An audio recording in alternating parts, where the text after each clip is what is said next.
ദേവമനുഷ്യന്റെ സ്നേഹഗീത അധ്യായം 206 വാല്യം 5 10 കന്യകകളുടെയും രാജകൊട്ടാരത്തിലെ കല്യാണത്തിന്റെയും ഉപമ.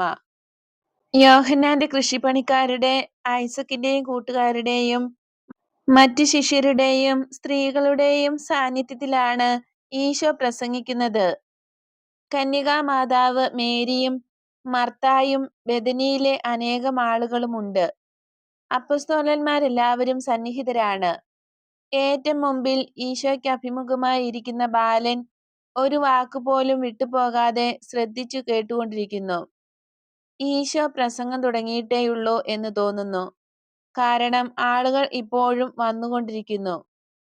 ഈശോ പറയുന്നു, നിങ്ങൾക്ക് എപ്പോഴും പേടിയായതുകൊണ്ട്, ഭയത്തിന്റെ വികാരം നിങ്ങളിൽ മുന്തി നിൽക്കുന്നു എന്ന് ഞാൻ മനസ്സിലാക്കുന്നതുകൊണ്ട് വളരെ മാധുര്യമുള്ള ഒരു ഉപമയാണ് ഇന്ന് നിങ്ങളോട് പറയാൻ ആഗ്രഹിക്കുന്നത്.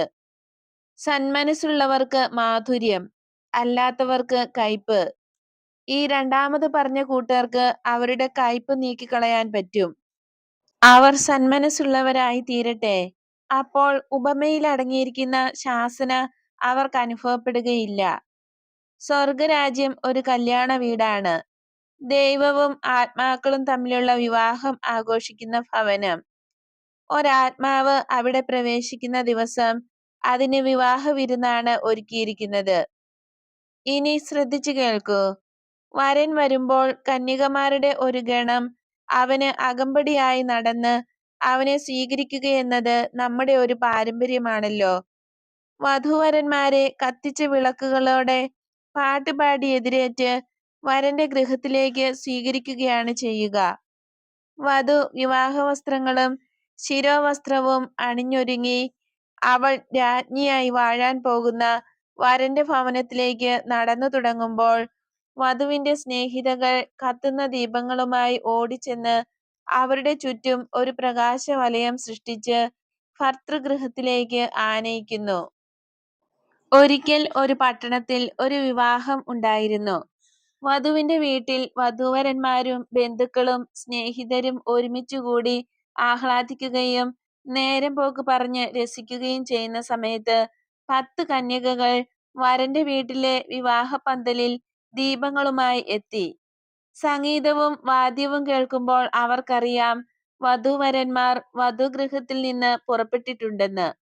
അപ്പോൾ അവർ വിളക്ക് കൊളുത്തി പുറപ്പെട്ടു ചെന്ന് അവരെ സ്വീകരിച്ച് ആനയിക്കും. ആഘോഷം വളരെ നീണ്ടു. രാത്രിയായി. കന്യകകൾ സാധാരണയായി വിളക്കുകൾ അണയ്ക്കാറില്ല, കാരണം കൃത്യസമയത്ത് പുറപ്പെടണമെങ്കിൽ വീണ്ടും കത്തിക്കുന്നത് താമസമായിരിക്കും. 10 കന്യകകളിൽ 5 പേർ ബുദ്ധിയുള്ളവരും 5 പേർ ബുദ്ധിശൂന്യകളുമായിരുന്നു. വിളക്കുകൾ എല്ലാവരും കത്തിച്ചു തന്നെ വച്ചു. ബുദ്ധിയുള്ളവർ വിളക്ക് നിറയെ എണ്ണയെടുത്തത് കൂടാതെ ചെറിയ കുപ്പികളിൽ കൂടുതൽ എണ്ണ കരുതിയിരുന്നു. ബുദ്ധിശൂന്യകൾ വിളക്ക് നിറച്ച് എണ്ണയൊഴിച്ചു, എന്നാൽ പാത്രങ്ങളിൽ കൂടുതൽ കരുതിയില്ല. മണിക്കൂറുകൾ ഓരോന്നായി കടന്നുപോയി. രസം പിടിച്ച സംഭാഷണം, തമാശ പൊട്ടിക്കൽ എല്ലാം കാത്തിരിപ്പിനെ സന്തോഷമുള്ളതാക്കി. കുറേയധികം സമയം കഴിഞ്ഞു. പിന്നീട് എന്താ പറയേണ്ടതെന്നോ എന്താ ചെയ്യേണ്ടതെന്നോ അവർക്കറിഞ്ഞുകൂടെന്നായി. അവർക്ക് ക്ഷീണവും മുഷിച്ചിലുമായി. എല്ലാവരും സുഖം പോലെ ഇരുന്നു. താമസിയാതെ ഉറക്കം പിടിച്ചു. വിളക്കുകളെല്ലാം കത്തിച്ചു തന്നെ വച്ചിരുന്നു. പാതിര ആയപ്പോൾ അതാ ഒരു വിളിച്ചു പറച്ചിൽ, വരൻ വരുന്നുണ്ട്, പോയി അവനെ സ്വീകരിക്കൂ. 10 പേരും പിടച്ചെണീറ്റ് ശിരോവസ്ത്രവും മാലയും അണിഞ്ഞ് വിളക്ക് വച്ചിരുന്ന മേശക്കരികിലേക്ക് ഓടി. 5 പേരുടെ വിളക്കുകൾ പ്രകാശം മങ്ങിയിരിക്കുന്നു. എണ്ണ പറ്റി കരിന്തിരി കത്തിത്തുടങ്ങി. പ്രകാശം വളരെ കുറഞ്ഞു. ഒരു ചെറിയ ശ്വാസം മതി അവയെ കെടുത്താനെന്നുള്ള സ്ഥിതിയിലായി. മറ്റ് 5 വിളക്കുകൾ നന്നായി കത്തുന്നു, കാരണം ബുദ്ധിമതികളായവർ ഉറക്കം പിടിക്കുന്നതിനു മുമ്പ് വിളക്കുകളിൽ വീണ്ടും എണ്ണ നിറച്ചിരുന്നു. അവർ കുറെ എണ്ണ കൂടെ ഒഴിച്ചപ്പോൾ അവയുടെ പ്രകാശം വർദ്ധിക്കുകയും ചെയ്തു. ബുദ്ധിശൂന്യകൾ മറ്റവരോട് യാചിച്ചു, നിങ്ങളുടെ എണ്ണ കുറച്ച് ഞങ്ങൾക്കും തരണമേ, അല്ലെങ്കിൽ ഞങ്ങളുടെ വിളക്കുകൾ എടുക്കുമ്പോൾ തന്നെ കെട്ടുപോകും. നിങ്ങളുടെ വിളക്കുകൾ എത്ര മനോഹരമായിരിക്കുന്നു. എന്നാൽ ബുദ്ധിയുള്ളവർ പറഞ്ഞു, വെളിയിൽ കാറ്റ് വീശുന്നുണ്ട്, മഞ്ഞും വീണുകൊണ്ടിരിക്കുന്നു. കാറ്റിനെയും തണുപ്പിനെയും ചെറുത്തു നിൽക്കാൻ മാത്രം ജ്വാല ശക്തിയാകണമെങ്കിൽ എണ്ണ നല്ലപോലെ ഉണ്ടായിരിക്കണം. ഞങ്ങൾ കുറച്ച് പകർന്ന് നിങ്ങൾക്ക് തന്നാൽ ഞങ്ങളുടെ വിളക്കുകളും മങ്ങിത്തുടങ്ങും. അങ്ങനെ കന്യകകളുടെ അകമ്പടി പ്രകാശമില്ലാത്ത വിളക്കുകളും പിടിച്ചാണെങ്കിൽ ആകെ മോശമായി ഒരു ദുഃഖത്തിന്റെ പ്രതീതിയായിരിക്കും നൽകുക. നിങ്ങൾ പോകൂ, ഏറ്റവും അടുത്തുള്ള വിൽപ്പനക്കാരന്റെ പക്കലേക്ക് ഓടുക. അവിടെ ചെന്ന് മുട്ടി വിളിച്ചെഴുന്നേൽപ്പിച്ച് കുറെ എണ്ണയ്ക്കായി യാചിക്കുക. ബുദ്ധിശൂന്യകൾ പരവേശം പിടിച്ച് ഓടുകയായി. ശിരോവസ്ത്രം ആകെ ഉടഞ്ഞു, വസ്ത്രത്തിന്മേൽ എണ്ണയും കരിയും പറ്റി. തിരക്കിനിടയിൽ പൂമാല പൊട്ടിപ്പോവുകയും ചെയ്തു. എന്നാൽ അവർ പോയി കഴിഞ്ഞപ്പോൾ വധൂവരന്മാർ വീടിന്റെ താഴെ റോഡിലെത്തിക്കഴിഞ്ഞു. കത്തുന്ന വിളക്കുമായി ബുദ്ധിയുള്ള 5 പേർ വേഗം ചെന്ന് അവരെ സ്വീകരിച്ചു.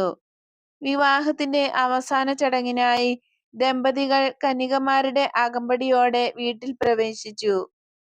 എല്ലാം കഴിയുമ്പോൾ കന്യകകൾ വധുവിനെ മണിയറയിലേക്ക് ആനയിക്കുകയാണ് ചെയ്യുന്നത്.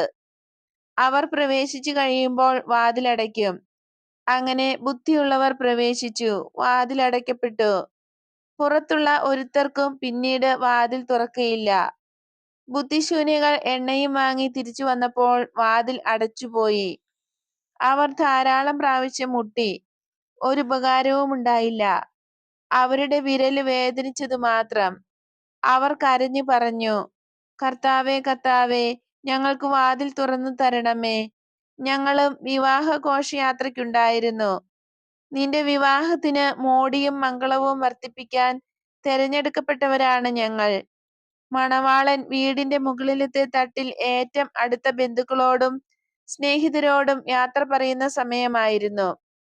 ഒരു നിമിഷത്തേക്ക് അവരെ വിട്ടിട്ട് വരൻ പറഞ്ഞു, നിങ്ങളെ ഞാൻ അറിയുകയില്ല എന്ന് ഞാൻ പറയുന്നു. നിങ്ങൾ ആരാണെന്ന് എനിക്ക് അറിഞ്ഞുകൂടാ. എന്റെ വധുവിന് ചുറ്റും നിന്ന് സന്തോഷിക്കുന്നവരായി നിങ്ങളെ ഞാൻ കണ്ടില്ല. നിങ്ങൾ വെറും തട്ടിപ്പുകാരാണ്. അതിനാൽ വിവാഹ ഭവനത്തിൽ നിന്നും നിങ്ങളെ പുറത്താക്കുന്നു. അപ്പോൾ ബുദ്ധിശൂന്യകളായ ആ പെൺകുട്ടികൾ കരഞ്ഞുകൊണ്ട് ഇരുട്ടുള്ള വഴികളിലൂടെ ഇറങ്ങിപ്പോയി. വിളക്കുകൊണ്ട് ഉപകാരമുണ്ടായില്ല. ഉടുപ്പെല്ലാം ഉടഞ്ഞു, വേൽ കീറിപ്പോയി, മാല പൊട്ടി, ചിലതെല്ലാം നഷ്ടപ്പെടുക തന്നെ ചെയ്തു. ഇനി ഇതിന്റെ അർത്ഥം എന്തെന്ന് ശ്രദ്ധിച്ചു കേൾക്കൂ. വധുവിന് അകമ്പടിയായി വിളിക്കപ്പെടുന്നത് എത്ര ബഹുമതിയും ഭാഗ്യവുമായിട്ടാണ് പെൺകുട്ടികൾ കരുതുന്നതെന്ന് നിങ്ങൾക്കറിയാമല്ലോ. ഓരോ തരത്തിൽപ്പെട്ട ആളുകൾ എന്തിനെയെല്ലാമാണ് സൂചിപ്പിക്കുന്നതെന്ന് ഞാൻ പറയാം. അപ്പോൾ ഉപമ നിങ്ങൾക്ക് എളുപ്പത്തിൽ മനസ്സിലാകും. വരൻ ദൈവമാണ്. വധു നീതിനിഷ്ഠയോടെ ജീവിക്കുന്ന ആളിന്റെ ആത്മാവാകുന്നു. സ്വർഗരാജ്യമാണ് വിവാഹ വീട്.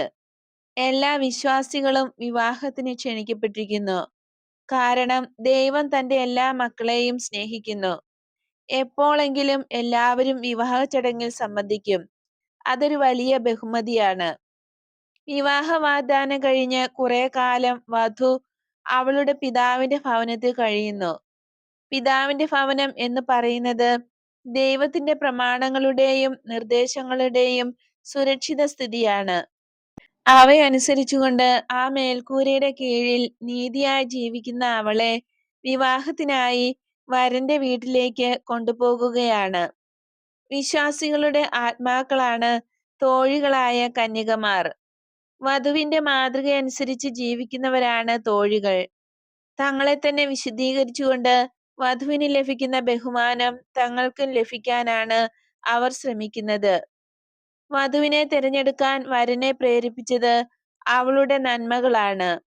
അവർ വിശുദ്ധിയുടെ മാതൃക തന്നെയാണ്. തോഴിമാരെല്ലാം വളരെ വെടിപ്പുള്ള പുതിയ വെള്ള വസ്ത്രമാണ് ധരിച്ചിരിക്കുന്നത്. വെള്ള ശിരോവസ്ത്രവും പൂമുടിയും അവർ അണിഞ്ഞിരിക്കുന്നു. കൈകളിൽ കത്തിച്ച ദീപമുണ്ട്. എണ്ണ വളരെ ശുദ്ധി ചെയ്തതാണ്. പുകയും മണവും ഉണ്ടാകാതിരിക്കാൻ വിളക്കും തിരിയും വൃത്തിയാക്കിയിട്ടുണ്ട്. വെള്ളവസ്ത്രം. സ്ഥിരതയോടെ നീതിയായി ജീവിക്കുമ്പോൾ വസ്ത്രം വെണ്മയുള്ളതാകുന്നു. ഒരു ദിവസം വരും, അന്ന് ഈ വസ്ത്രം അതിശോഭനമായിരിക്കും. ദൈവദൂതന്മാരുടേതുപോലെ വെണ്മ അതിനുണ്ടാകും. കളങ്കം ലവലേശം ഉണ്ടാകയില്ല. സ്വഭാവാതീതമായ ഒരു വെണ്മ അതിനുണ്ടാകും. വൃത്തിയായ വസ്ത്രം. എളിമ അഭ്യസിച്ച് വെള്ളവസ്ത്രം എപ്പോഴും വൃത്തിയായി സൂക്ഷിക്കണം. ഹൃദയത്തിന്റെ പരിശുദ്ധിക്ക് മങ്ങലേൽക്കുക വളരെ എളുപ്പമാണ്. പരിശുദ്ധമായ ഹൃദയമില്ലാത്തവർക്ക് ദൈവത്തെ കാണാനും കഴിയുകയില്ല. എളിമ ജലം പോലെയാണ്. ആ ജലം ഉപയോഗിച്ച് വസ്ത്രം കഴുകണം. എളിമയുള്ള ഒരാൾ തന്റെ വസ്ത്രത്തിന്റെ വെണ്മയ്ക്ക് മങ്ങലേറ്റാൽ അതുടനെ കണ്ടുപിടിക്കും. കാരണം അഹങ്കാരമാകുന്ന പുക കൊണ്ട് അയാളുടെ കാഴ്ച മങ്ങിയിട്ടില്ല. അതിനാൽ അയാൾ ഉടനെ കർത്താവിന്റെ പക്കലേക്ക് ഓടിച്ചെന്ന് ഇങ്ങനെ പറയും: എന്റെ ഹൃദയത്തിന്റെ പരിശുദ്ധിക്ക് ഞാൻ കളങ്കം വരുത്തിപ്പോയി. ശുദ്ധീകരിക്കപ്പെടുന്നതിന് അങ്ങേ കാൽക്കൽ വീണ് ഞാൻ കരയുന്നു. ഓ എന്റെ സൂര്യനാണ് നീ. നീ എന്നോട് ധാരാളമായി ക്ഷമിച്ച് എന്റെ ഹൃദയത്തെ ശുദ്ധീകരിച്ച് നിന്റെ സ്നേഹം അതിൽ ചൊരിയണമേ. ഒരു പുതിയ വസ്ത്രം. ഓ ഹൃദയത്തിന്റെ പുതുമ! കൊച്ചുകുട്ടികൾക്ക് അതുണ്ട്. ദൈവത്തിന്റെ ദാനമാണത്. നീതിമാന്മാർക്ക് അവർ മനസ്സാകുന്നതിനാൽ ദൈവം സമ്മാനമായി നൽകുന്നു. വിശുദ്ധന്മാർ അവരുടെ മനസ്സിനെ വീരോചിതമായ വിധം ദൈവത്തിലേക്ക് ഉയർത്തിയതിനാൽ ദൈവത്തിൽ നിന്നും സമ്മാനമായി ലഭിക്കുന്നു. പാപനിമിത്തം ആത്മാവ് കീറിപ്പറിഞ്ഞ് കരിഞ്ഞ് വിഷമേറ്റ് നികൃഷ്ടമായിരിക്കുന്ന ഒരാത്മാവിന് ഒരു പുതിയ വസ്ത്രം കിട്ടുമോ? തീർച്ചയായും കിട്ടും. തന്നെ തന്നെ അറപ്പോടുകൂടെ നോക്കാൻ തുടങ്ങുന്ന നിമിഷത്തിൽ അവന് അത് ലഭിക്കാൻ ആരംഭിച്ചു കഴിയും. ജീവിതം വ്യത്യാസപ്പെടുത്താൻ അയാൾ നിശ്ചയിച്ചു കഴിയുമ്പോൾ ആ വസ്ത്രത്തിന്റെ പുതുമ വർദ്ധിക്കും. അനുതാപത്താൽ പ്രായശ്ചിത്തത്താൽ അവൻ അതിനെ കഴുകി വിഷാംശമെല്ലാം നശിപ്പിച്ച് സുഖപ്പെടുത്തി രൂപപ്പെടുത്തി കഴിയുമ്പോൾ അത് പരിപൂർണ പുതുമയാർന്നതാകും. വീണ്ടും ദൈവത്തിന്റെ അനുഗ്രഹം കൊണ്ടും അവന്റെ കഠിനമായ പരിശ്രമം കൊണ്ടും അവന്റെ ഹൃദയത്തെ കൊച്ചുകുട്ടികളുടേതുപോലുള്ള പുതുമയിലേക്ക് കൊണ്ടുവരാൻ കഴിയും. വിശുദ്ധമായ കാര്യങ്ങൾക്ക് ദൈവസഹായം തേടുന്ന ഒരുത്തരെയും ഉപേക്ഷിക്കയില്ല. അവന്റെ മനസ്സിനെ വളരെ വീരോചിതമായ നിലയിലേക്ക് അവൻ ഉയർത്തണം. കാരണം ഉള്ളതിനെ സംരക്ഷിക്കുകയല്ല അവൻ ചെയ്യാനുള്ളത്, പിന്നെയോ നഷ്ടപ്പെട്ടതിനെ വീണ്ടും പണിതുയർത്തുകയാണ് ആവശ്യം. അതിനാൽ ഇരട്ടിയല്ല, മൂന്നിരട്ടിയല്ല, 7 ഇരട്ടി കഠിനാധ്വാനം അവൻ ചെയ്യണം. മടുപ്പ് കൂടാതെ പരിഹാരമനുഷ്ഠിച്ച് പാപകരമായ അവന്റെ അഹത്തെ മുഴുവൻ നിഷ്കരുണം നിരന്തര പരിശ്രമത്താൽ നിഹനിച്ചു കഴിയുമ്പോൾ അവന്റെ ആത്മാവ് ഒരു ശിശുവിന്റെ പുതുമയാർന്നതായി തീരും. അവന്റെ പുതുമയ്ക്ക് ഒരു നവീനത്വം പ്രത്യേകമായിട്ടുണ്ടാകും. കാരണം അവനെപ്പോലെ പാപികളായിരുന്ന അനേകരുടെ അനുഭവജ്ഞാനമുള്ള ഒരു ഗുരുവായി തീരും അവൻ. വെള്ള ശിരോവസ്ത്രം. എളിമ. ഞാൻ ഒരിക്കൽ പറഞ്ഞു, നിങ്ങൾ പ്രാർത്ഥിക്കുമ്പോഴും തപസ് ചെയ്യുമ്പോഴും ലോകം അത് കാണാതിരിക്കട്ടെ എന്ന്. ജ്ഞാനത്തിന്റെ പുസ്തകത്തിൽ ഇപ്രകാരം എഴുതപ്പെട്ടിരിക്കുന്നു: രാജാവിന്റെ രഹസ്യം സൂക്ഷിക്കേണ്ടത് നീതിയാകുന്നു എന്ന്. നമ്മൾ ചെയ്യുന്ന നന്മയും ദൈവം നമുക്ക് തരുന്ന അനുഗ്രഹങ്ങളും സംരക്ഷിക്കാൻ നമ്മൾ ധരിക്കുന്ന ശിരോവസ്ത്രമാണ്, മൂടുപടമാണ് എളിമ. ദൈവം നമുക്ക് നൽകുന്ന പ്രത്യേകമായ സ്നേഹത്തെക്കുറിച്ച് നാം അഹങ്കരിക്കരുത്. മനുഷ്യരുടെ പൊട്ടസ്തുതി ഒരിക്കലും അന്വേഷിക്കുകയുമരുത്. അന്വേഷിച്ചാൽ ആ നിമിഷത്തിൽ ഈ ദാനം പിൻവലിക്കപ്പെടും. എന്നാൽ ഹൃദയത്തിന്റെ അഗാധതയിൽ നിന്ന് ഇങ്ങനെ പാടി സ്തുതിക്കണം: ഓ കർത്താവേ, എന്റെ ആത്മാവ് അങ്ങയെ മഹത്വപ്പെടുത്തുന്നു. എന്തെന്നാൽ നിന്റെ എളിയ ദാസിയെ നീ തൃക്കൺ പാർത്തു. ഈശോ അല്പം നിർത്തിയിട്ട് അമ്മയെ ഒന്ന് നോക്കുന്നു. മേരി ശിരോവസ്ത്രത്തിനടിയിൽ വിവരണയാകുന്നുണ്ട്. അതറിയാതിരിക്കാൻ മേരി കുനിഞ്ഞ് മുമ്പിലിരിക്കുന്ന ബാലന്റെ മുടി കോതുകയാണ്.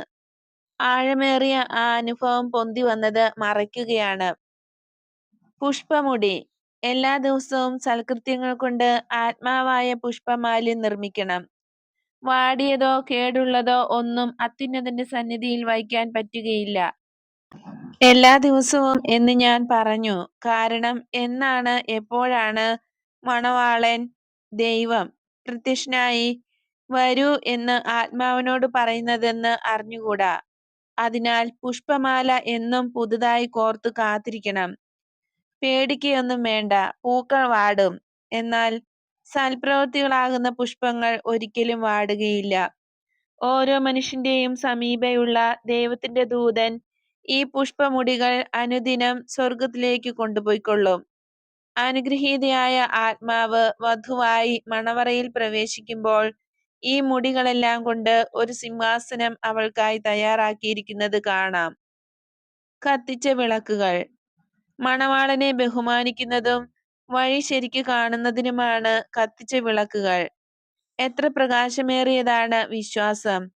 എത്ര നല്ല സ്നേഹിതനും ഒരു നക്ഷത്രത്തിൻ്റെതുപോലുള്ള പ്രകാശമേറിയ ജ്വാല അത് നൽകുന്നു. പുഞ്ചിരി തൂകുകയും ചെയ്യുന്ന ജ്വാല. കാരണം അതിന് തന്റെ വിശ്വാസ്യതയിൽ നല്ല ഉറപ്പാണ്. അതിനെ വഹിക്കുന്ന പാത്രത്തെയും പ്രകാശിപ്പിക്കുന്ന ജ്വാല. വിശ്വാസത്താൽ പരിപോഷിപ്പിക്കപ്പെടുന്ന മനുഷ്യന്റെ ശരീരം പോലും കൂടുതൽ പ്രകാശമാനമാകുന്നതായും അരൂപി നിറഞ്ഞതായും കാണപ്പെടുന്നു. അകാല വാർദ്ധക്യത്തിൽ നിന്ന് ഈ ലോകത്തിൽ വച്ച് തന്നെ അത് സ്വന്തമാക്കപ്പെടുന്നു. കാരണം വിശ്വസിക്കുന്നവൻ ദൈവവചനത്തെ ആശ്രയിക്കുന്നു, പ്രമാണങ്ങളെ ആശ്രയിച്ച് ജീവിക്കുന്നു. ദൈവമാണ് അവന്റെ ആത്യന്തിക ലക്ഷ്യം. അതിനാൽ എല്ലാ ദുഷ്പ്രവണതകളെയും അയാൾ വിട്ടകലുന്നു. അസ്വസ്ഥതയോ ഭയമോ കൂടാതെ ജീവിക്കുന്നു. ഇച്ഛാഭംഗങ്ങളൊന്നും ഇല്ല. കള്ളം പറഞ്ഞിട്ടുള്ളത് സ്ഥിരമായി ആദരിക്കാൻ, കള്ളം പറയേണ്ടത് എന്താണെന്ന് ഓർത്തിരിക്കാൻ ബുദ്ധിമുട്ട് വേണ്ട. ചീത്ത പ്രവൃത്തികൾ മൂടിവയ്ക്കാൻ ബുദ്ധിമുട്ടേണ്ട. ഇവയെല്ലാം ഒഴിവാകുന്നതിനാൽ യുവത്വവും ശരീരകാന്തിയും നിലനിൽക്കുന്നു. അഴിഞ്ഞു പോകാത്ത വിശുദ്ധന്മാരുടെ സിദ്ധി ഇങ്ങനെയുള്ളവർക്ക് ലഭിക്കും. ജഡവും രക്തവും മനസ്സും ഹൃദയവും എല്ലാ തരത്തിലുമുള്ള അശുദ്ധിയിൽ നിന്ന് വിമുക്തമായി പുകയില്ലാതെ കത്തുന്ന എണ്ണയാകുന്ന വിശ്വാസം കൊണ്ട് നിറയുന്നു. ആ ജ്വാലയെ പരിപോഷിപ്പിക്കാനുള്ള സ്ഥിരമായ നിശ്ചയവും ആളിനുണ്ട്.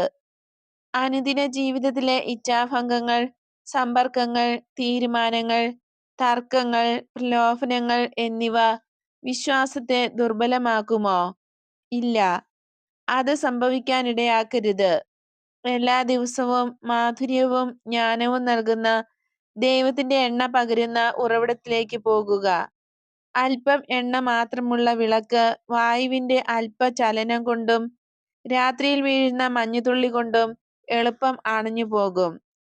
രാത്രി അന്ധകാരത്തിന്റെ നാഴിക, പാപത്തിന്റെ പ്രലോഭനത്തിന്റെ നാഴിക എല്ലാവർക്കും ഉണ്ടാകും. ആത്മാവിന് അത് രാത്രിയാണ്. എന്നാൽ ആത്മാവ് വിശ്വാസം കൊണ്ട് നിറഞ്ഞതാണെങ്കിൽ അതിന്റെ ജ്വാല ലോകത്തിന്റെ ആകർഷണമാകുന്ന കാറ്റുകൊണ്ടോ ജഡികതയാകുന്ന മൂടൽ കൊണ്ടോ അണഞ്ഞു പോകയില്ല. അവസാനമായി ജാഗ്രത, ജാഗ്രത, ജാഗ്രത. കരുതലില്ലാതെ പ്രത്യാശ വയ്ക്കുന്ന ആൾ പറയും, ഓ, ദൈവം എന്റെ വിളക്കിലെ എണ്ണ തീരുന്നതിന് മുമ്പ് കൃത്യസമയത്ത് വരുമെന്ന്. എന്നിട്ട് ഉണർന്നിരിക്കുന്നതിന് പകരം ഉറങ്ങാൻ തീരുമാനിക്കും. പെട്ടെന്ന് എണീറ്റ് തയ്യാറെടുക്കുന്നതിന് ആവശ്യമായവ കരുതി ക്രമപ്പെടുത്തി വയ്ക്കാതെ ഉറക്കം തുടങ്ങുകയും ചെയ്യും. എണ്ണ വാങ്ങുവാൻ അവസാന നിമിഷം വരെ കാത്തിരിക്കുന്നവനും സന്മനസ്സാകുന്ന തിരി കൃത്യസമയത്ത് തെളിച്ചുകൊള്ളാമെന്ന് വിചാരിക്കുന്നവനും അവസാനം മണവാളൻ വരുമ്പോൾ പുറത്തായി പോകാനുള്ള അപകടത്തിലാണ് ജീവിക്കുന്നത്. അതിനാൽ ജാഗ്രതയോടെ ഇരിക്കുക.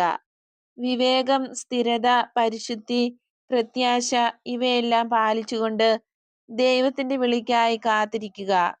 കാരണം അവൻ എപ്പോൾ വരുമെന്ന് നിങ്ങൾക്ക് അറിഞ്ഞുകൂടാ. എന്റെ പ്രിയ ശിഷ്യരെ, നിങ്ങൾ ദൈവത്തെ ഭയപ്പെടണമെന്നല്ല, നേരെ മറിച്ച് ദൈവത്തിന്റെ നന്മയിൽ പ്രത്യാശയുള്ളവരാകണമെന്നാണ് ഞാൻ ആഗ്രഹിക്കുന്നത്. ഇവിടെ താമസിക്കുന്നവരും ഇവിടെ നിന്ന് പോകുന്നവരും ചെയ്യേണ്ടത് ഇതാണ്. ബുദ്ധിമതികളായ കന്യകകൾ ചെയ്തത് നിങ്ങൾ ചെയ്താൽ മണവാളനെ എതിരേൽക്കാൻ മാത്രമായിരിക്കുകയില്ല നിങ്ങളെ വിളിക്കുന്നത്. പിന്നെയോ വാസ്തിയുടെ സ്ഥാനത്ത് എസ്തേറിനെ രാജ്ഞിയാക്കിയതുപോലെ നിങ്ങളെയും വധുവായി തിരഞ്ഞെടുക്കും. കാരണം മറ്റാരെയുംകാൾ നിങ്ങളെയാണ് മണവാളൻ കൂടുതൽ കൊള്ളാവുന്നവരായി കാണുക. അകലേക്ക് പോകാൻ ഒരുങ്ങുന്ന എല്ലാവരെയും ഞാൻ അനുഗ്രഹിക്കുന്നു. നിങ്ങൾക്കും നിങ്ങളുടെ കൂടെയുള്ളവർക്കും വേണ്ടി എൻ്റെ വാക്കുകൾ നിങ്ങൾ കൊണ്ടുപോകുക. കർത്താവിന്റെ സമാധാനം എപ്പോഴും നിങ്ങളോടുകൂടെ ഉണ്ടായിരിക്കട്ടെ.